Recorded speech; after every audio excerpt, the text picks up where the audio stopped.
Primero tomamos España, después con mi amigo Bush invadimos Irak y entonces me fumo un puro, pongo las patas por alto en la mesa y a partir de ahí líder mundial dirigiendo la OTAN o la ONU. Ay, Ansar, que diría su amigo Bush. Bienvenidos al episodio 51 de nuestro canal Política, Filosofía y Economía. Y hoy tenemos que detenernos brevemente en el 11M y analizar la gran mentira o las grandes mentiras que por parte de unos y de otros se produjeron esos días. Vamos a basarnos solo en hechos y en datos y a partir de ahí, utilizando la razón, vamos a intentar llegar a conclusiones. Aznar gana con mayoría absoluta el año 2000, el gobierno y la economía española continúan un buen camino, era el boom español, se hacían más casas que en toda Alemania, Francia e Italia juntas. Y Aznar, en su visión, digamos, aldantista, decide que él no va a gobernar más de 8 años. Él decide dar un paso al lado, nombra a una persona gris, con menos carisma aún que él, que es difícil, que es Mariano Rajoy, seguramente para que no le haga sombra, y él se alía con George Bush como un gran amigo. Aquí tenéis algunas de las fotos, ¿no?, de esta amistad íntima entre Bush y Aznar. Aznar en el rancho de Bush, los pies por alto encima de la mesa, se fuma un puro y eso ya es el culmen, ¿no? Un país como España, humilde, pequeño, poder estar hablando de tú a tú en la intimidad con Bush. Pero lamentablemente llega el 11 de marzo y de repente esa mañana fatídica, 7:30 de la mañana, ¡bum, bum, bum, bum! 4 convoys estallan, se produce una tragedia terrible, 193 muertos. La mayor tragedia en atentado terrorista de la historia moderna de Europa. Más que cualquier atentado del IRA irlandés, de la Baader-Meinhof alemana, de la Brigate Rosse italiana, incluso de la mafia italiana, de la Camorra, la 'Ndrangheta, y por supuesto también mayor que el mayor atentado de la yihad terrorista en Francia, cuando ametrallaron a tantos jóvenes en la discoteca Bataclan, o las bombas del metro de Londres, también yihadistas y también consecuencia de la intervención de Londres, igual que Madrid, en la guerra de Irak. Más hechos que sabemos del atentado del 11 de marzo. Durante unas horas es cierto que la opinión pública, incluso parte del entorno vasco, pensaba que era un atentado de ETA, y así lo dijeron. Pero también sabemos ahora que los servicios de información de la Guardia Civil tenían un micrófono dentro de la casa de un etarra, de uno de los líderes etarras, de Miquel Ancha, y después del desconcierto inicial de los propios etarras, ¿no?, diciendo, oye, ¿quién ha sido? ¿Qué ha pasado? Nosotros no hemos dado la orden. Esto no nos beneficia, obviamente. ¿Qué gana ETA matando a casi 200 trabajadores humildes? La Guardia Civil informa al gobierno, a sus autoridades, de que sus servicios secretos saben que los líderes de ETA niegan absolutamente, entre ellos en conversaciones privadas que están teniendo y que no saben que la Guardia Civil está escuchando, que ellos no han sido. Estos son las 10:30 de la mañana del 11, nada más empezar. Pues que antes de las 12, el embajador americano en Madrid, en España, informa también al gobierno de que sus servicios secretos están convencidos que es un atentado de origen yihadista. Y el tercer dato, el que os habla, ese día, por casualidades de la vida, me había ido 4 días a meditar, a escribir, corazón del País Vasco, el día de los atentados. Y llego al corazón, digamos, de la bestia, los pueblos como Mondragón, Elorrio. ¿Qué se estaba hablando allí, entre el pueblo, donde la gente que votaba arriba Batasuna, ¿no? Y es cierto que durante las primeras horas, hasta las 12, la 1 de la mañana, las caras incluso de la gente reflejaban el susto, la conmoción, diciendo, alguien se ha vuelto loco, en ETA, algún descerebrado. Pero a partir de la 1, de las 2, la población sabía que no había sido ETA. Era evidente para ellos que no había sido ETA. ¿Qué pasa el día 12, ya viernes?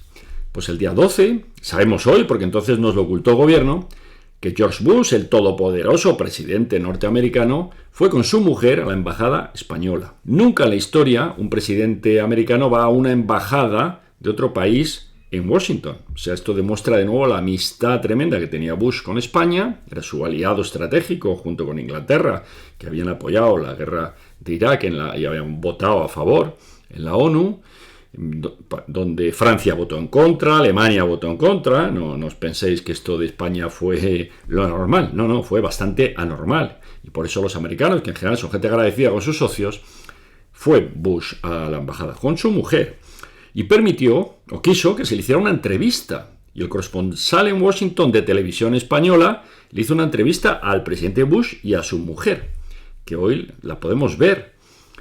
Pero es que entonces la entrevista Bush la hizo con la intención de que se pasara en los medios españoles y el gobierno decidió no transmitirla íntegra. Tremendo. Manipulación atroz por parte del gobierno. Seguramente estaban muertos de miedo. ¿Pero por qué? Porque mentían, porque si hubieran dicho la verdad, les hubiera ido mucho mejor. Por eso he dicho al principio que fue un gobierno torpe, además de mentiroso. Porque si dices la verdad, normalmente el pueblo, ante una tragedia nacional, se pone junto al poder. Es una reacción psicológica que cualquier psicólogo os podrá argumentar y demostrar. Segundo dato del día 12, terrible. En el gabinete de crisis que monta Aznar, invita a la Guardia Civil, invita a la policía, pero no invita al director ni a nadie del Centro Nacional de Inteligencia. ¿Podéis imaginar un país donde no se invita al Centro Nacional de Inteligencia, que es el principal responsable organismo que tiene los servicios de información extranjeros, que se supone que son los que saben más de lo que pasa en el exterior, son los que tienen los espías? Sería como la CIA española, en versión pequeña. Pues no les invitan a esas reuniones. Impresionante. Y el tercer dato del día 12 es que ya las autoridades y los expertos de la Guardia Civil, los TEDx, las unidades especializadas en quitar explosivos, y la policía, dicen y afirman que no es ETA.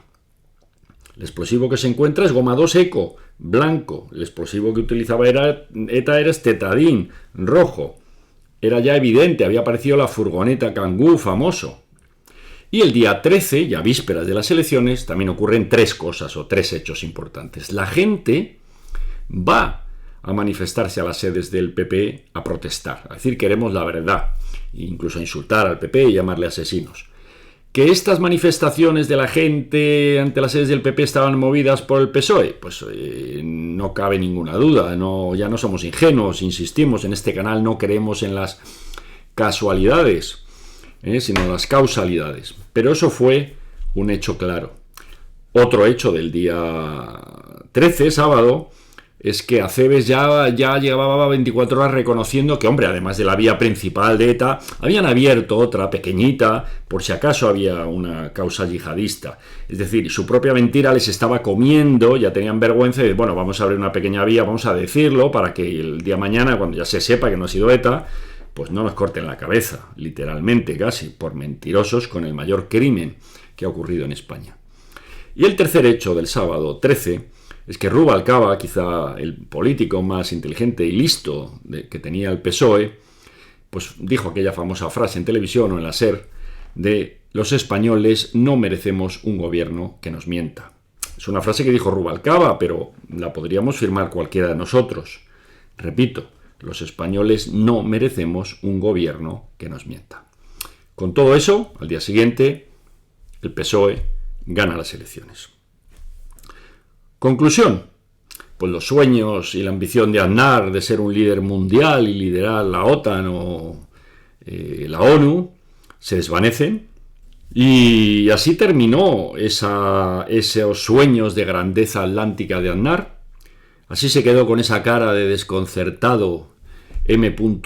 Rajoy y seguramente la historia de España hubiera sido muy diferente si el gobierno no nos hubiera mentido. Podrían haber ganado las elecciones, podríamos haber continuado con ese ascenso económico y quizá los españoles hubiéramos aprendido a ser un poco más morales y a pensar que apoyar una guerra en Irak donde morían cada noche al menos 3.000 personas, la inmensa mayoría inocentes, mujeres, niños, a quien le pillara, aquellas bombas, aquellos famosos misiles Tomahawk, disparados sin piedad durante muchos días, pues que este tipo de hechos, aparte que son inmorales e ilegales, son muchos muertos, aunque sean iraquíes, pueden tener consecuencias.